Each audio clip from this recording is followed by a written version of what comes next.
Ezinzulwini zobusuku zehla iingcinga ndakubona ukufa kufikile, kungekho ngxolo, kungavakali nokubetha kwentliziyo.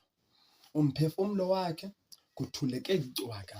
Wayecela uncedo, ekhwaza, ekhala, yonke loo nto isenzeka xeshanye, kungavakali nengxolo lezithuthi.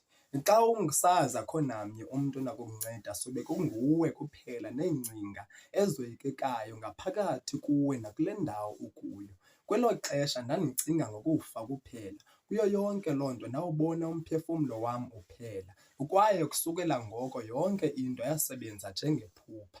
Ndandikwazi kwakuzolandela, ndandingakwazi ukuthula ndimva ekhwaza, ecela uncedo noxolo, esithi amadoda lana zizinja, makangene ihlathi ayokuzingela, esithi noko sanele singamanina kokuba sexhalini, seside sinomva ndodwa. Ndahlala ndikuloo ngxubakaxaka. Kobo busuku zange senze kwanto. Ukusukela ngoko zange ndilale iintsuku ezine. Ndandimane ukuliva ilizwi lakhe likhwazela phezulu, lisithi bayasidlwengula, besixhaxa, sicela amaxolo singenzanga nto, ethandaza, esithi Nkosi ngenelela noko ngoku kwanele. Abakwantsasana akho ndima abayidlalayo. Ubomi bam babusebumnyameni zonke iintsuku zam zokuphila. Uyazi yintoni? Elo kwakulilizwi lam. Enkosi.